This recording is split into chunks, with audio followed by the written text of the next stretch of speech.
Reformasi Indonesia tahun 1998 telah menghembuskan angin perubahan di berbagai sektor kehidupan berbangsa dan bernegara. Salah satunya adalah lahirnya konsep otonomi dalam pelaksanaan pemerintahan yang secara perlahan mengurangi dominasi campur tangan pemerintah, termasuk otonomi di sektor pendidikan tinggi.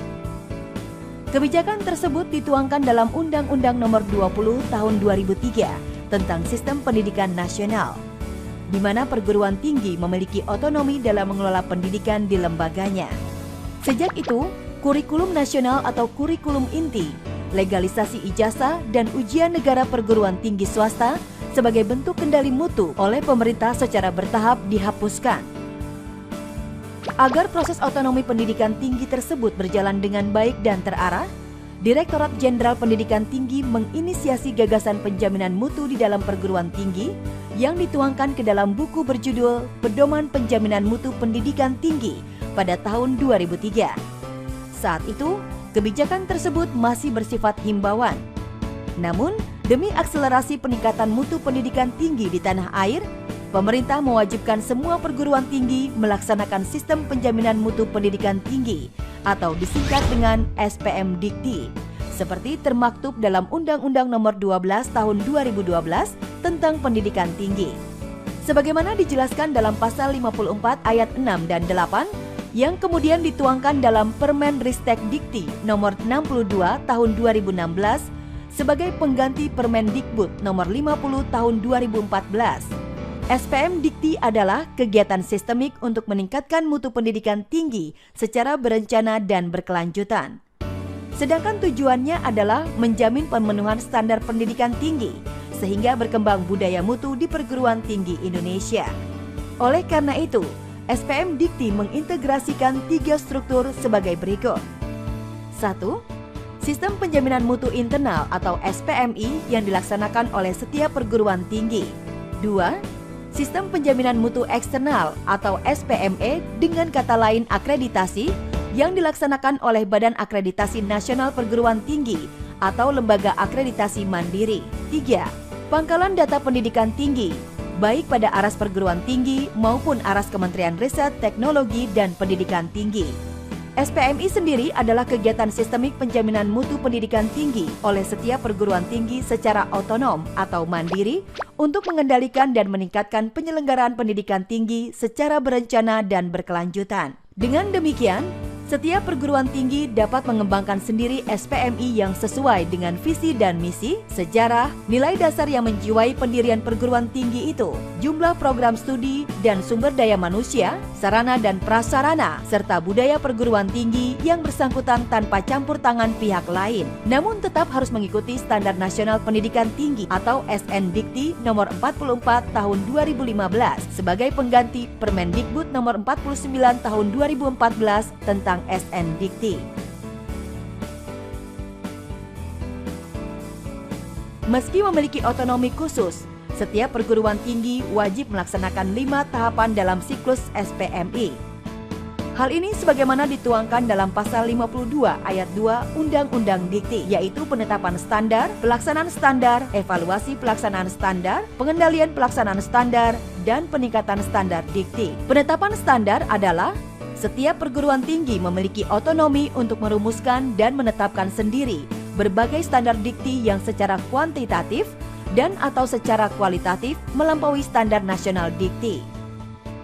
Setelah standar dikti ditetapkan, para sivitas akademika dan tenaga kependidikan wajib melaksanakannya agar cita-cita yang tercantum dalam standar dikti tersebut bisa tercapai.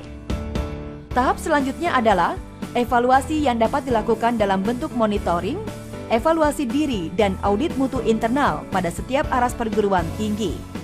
Ini penting untuk mengukur sejauh mana standar dikti dilaksanakan, dipenuhi, atau diwujudkan dengan benar. Selanjutnya, pengendalian terhadap pelaksanaan standar dikti. Jika standar sudah dipenuhi atau dilampaui, maka langkah berikutnya adalah meningkatkan standar dikti yang ditetapkan oleh perguruan tinggi. Namun, jika sebaliknya yang terjadi, langkah pengendalian dilakukan dalam bentuk tindakan korektif atau perbaikan. Langkah terakhir dalam siklus SPMI yaitu peningkatan standar dikti. Hal ini dilakukan setelah melewati keempat tahapan dalam siklus SPMI. Pelaksanaan 5 tahapan dalam siklus SPMI ini berkaitan erat dengan standar di dalam SPMI, di mana standar yang harus digunakan di dalam SPMI setiap perguruan tinggi adalah standar nasional dikti dan standar dikti yang ditetapkan oleh setiap perguruan tinggi. Standar nasional dikti ditetapkan oleh Menteri, seperti yang dijabarkan dalam pasal 54 Undang-Undang Dikti.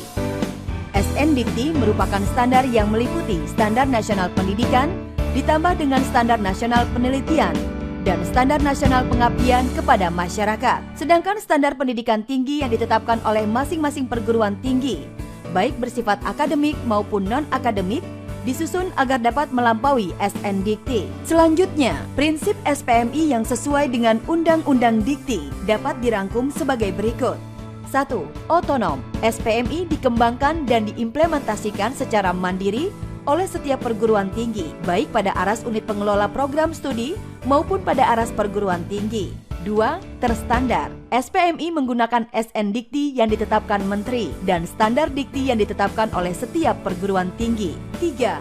Akurat. SPMI menggunakan data dan informasi yang akurat pada pangkalan data dikti. 4. Berencana dan berkelanjutan.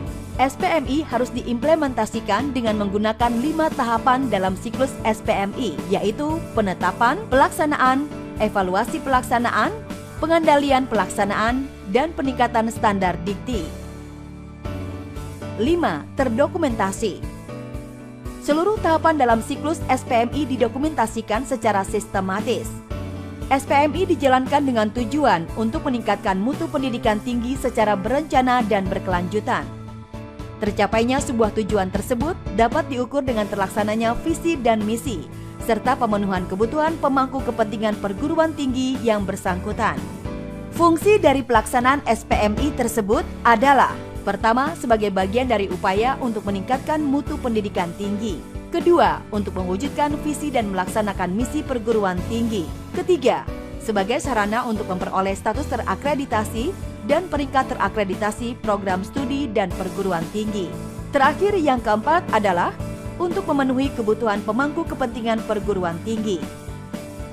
Dokumen SPMI dapat berbentuk buku atau bentuk dokumen lainnya yang terdiri dari: pertama, buku atau dokumen kebijakan SPMI. Dokumen ini berisi garis besar tentang bagaimana perguruan tinggi memahami, merancang, dan mengimplementasikan SPMI dalam penyelenggaraan pendidikan tinggi, sehingga terwujud budaya mutu pada perguruan tinggi tersebut. Buku atau dokumen kebijakan SPMI ini membahas antara lain visi misi dan tujuan, latar belakang perguruan tinggi menjalankan SPMI, daftar dan definisi istilah dalam dokumen SPMI, dan garis besar kebijakan SPMI pada perguruan tinggi. Kedua, buku atau dokumen manual SPMI, yaitu sebuah dokumen berisi petunjuk teknis tentang cara, langkah, atau prosedur penetapan, pelaksanaan, evaluasi pelaksanaan, pengendalian pelaksanaan, dan peningkatan standar dikti secara berkelanjutan oleh pihak yang bertanggung jawab dalam implementasi SPMI, baik pada aras unit pengelola program studi maupun pada aras perguruan tinggi. Buku atau dokumen manual SPMI ini memuat antara lain tujuan dan maksud manual SPMI, luas lingkup SPMI, dan rincian yang harus dilakukan dalam implementasi SPMI oleh pemangku kepentingan internal perguruan tinggi. Ketiga, buku atau dokumen standar SPMI, sebuah dokumen yang berisi berbagai kriteria, ukuran atau spesifikasi dari seluruh kegiatan penyelenggaraan pendidikan tinggi untuk mewujudkan visi dan misinya. Buku atau dokumen ini antara lain memuat indikator pencapaian standar dikti, strategi pencapaian dikti, dan pihak yang terlibat dalam pemenuhan standar dikti. Keempat, buku atau dokumen formulir atau proforma SPMI. Sebuah dokumen tertulis yang berisi kumpulan formulir, proforma yang digunakan dalam mengimplementasikan standar dikti dan berfungsi untuk mencatat hal atau informasi ketika standar dikti diimplementasikan.